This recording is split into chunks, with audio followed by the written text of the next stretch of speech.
Hello everyone, today we are going to make chicken parmesan, and what we'll do is use mushrooms, but we want to cut out the stem. So once you cut it out, it's just going to be like this, and that's how you want it. You want to get the big flat mushrooms, and once we cut the stem out, we will just wash it out. Okay, so this is what we would be seasoning it up with. We'll put all our seasoning. I'm going to cut up some fresh basil, some fresh parsley, and I'm going to squeeze lemon juice on it, and I will use oregano flakes and basil flakes, some salt, and some onion powder and garlic powder. So here we mix all the seasoning together, and now we will sprinkle this on top of the mushrooms, and then we will squeeze the lemon juice over it and put some olive oil on it so that it can sit overnight.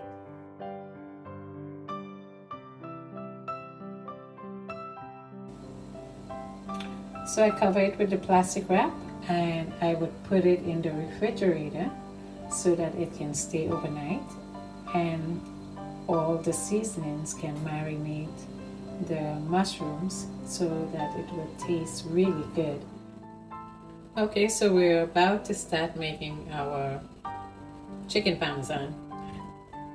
This stayed in the refrigerator overnight, so it's nice and marinated. All the juice from the lemon is all soaked up, and we're gonna bread these and prepare it for our chicken parmesan. So now I'm gonna make the breading for the mushrooms. I'm going to use cornmeal because this is a gluten-free recipe. So I'm using 1 cup of cornmeal, and I'm going to use 1/2 cup of pecan meal, 1/4 cup of walnuts, 1 tablespoon of garlic powder, and a teaspoon of salt. And what I'm going to do is I'm just going to mix this all together. Because I already put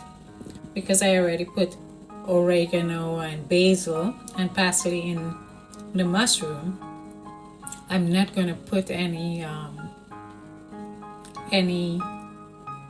other seasonings to the breading mix.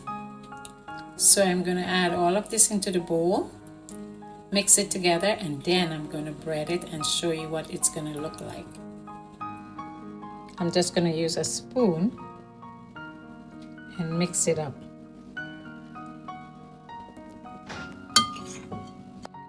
So here you can see I'm breading it one by one, and because of the lemon juice in it, it have enough moisture to be able to stick the breading on it. So I'm just going to turn it over and then do the other side, and you can see I already have some here that I did. So I'm going to finish it up, and then I will show you what it's going to look like. If you would like, when you're doing it, if it's too dry and you want to add a little bit of water, wet it a little bit more, and then bread it, you can do that. But now I'm going to prepare it for frying, and I'm not going to put a lot of oil because I don't want to lose the breading in the oil. So I'm just going to put it in a little bit of oil and cook it for about 5 or 10 minutes, and then I will prepare it for my chicken parmesan. So here I put a little bit of olive oil in the bottom of the pot. I did not want to put too much, so you can see it's just a little bit. And I'm going to start putting the mushrooms inside of it. So I'm going to put it like this.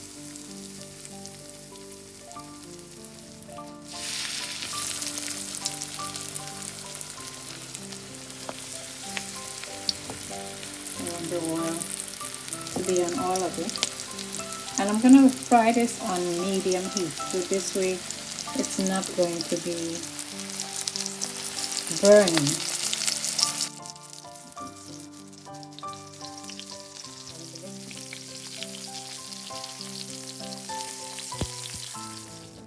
So here everything is ready, and I'm going to prepare it now to assemble it.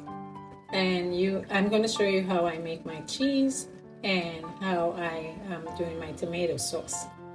So just bear with me, because this takes a lot of steps.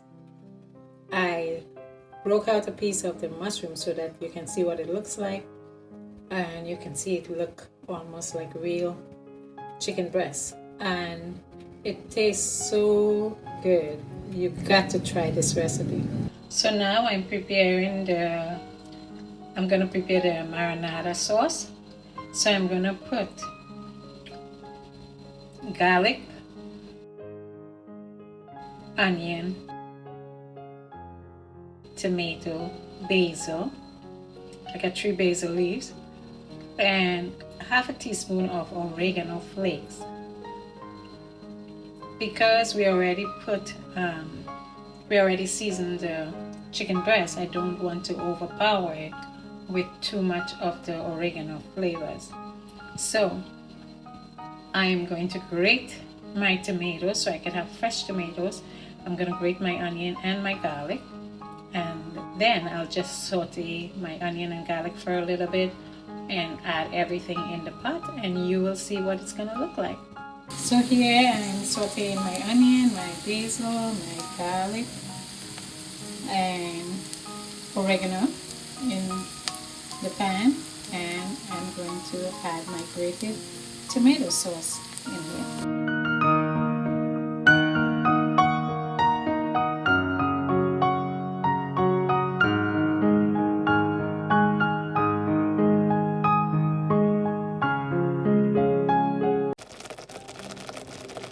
So I'm going to let this simmer for about 10 minutes, 10 or 15 minutes. You can see all the seasonings is well incorporated. And now I'm going to prepare the cheese for this recipe. So this is the ingredients that I'm going to use for the cheese. 1 cup of soaked cashews, half cup of arrowroot starch. If you have cornstarch, you could use cornstarch in place of the arrowroot. A teaspoon of salt, the juice of 1 lemon, and half of a medium onion.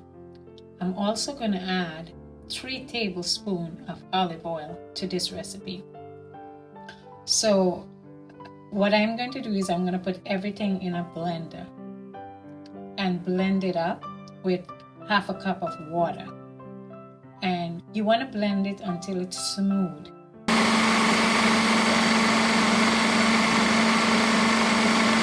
So everything is in the blender and it's blended, and now I'm going to put it in the pot. So I put it in the pot, and I'm going to keep stirring it so that it would not get stuck in the bottom of the pot. And I will cook it on low. So it will simmer for about 10 minutes. So now you can see it's starting to get thick. So now you can see it has the texture that we need. You can see it. So I am going to assemble our chicken Parmesan. So just wait and you will see what it's going to look like.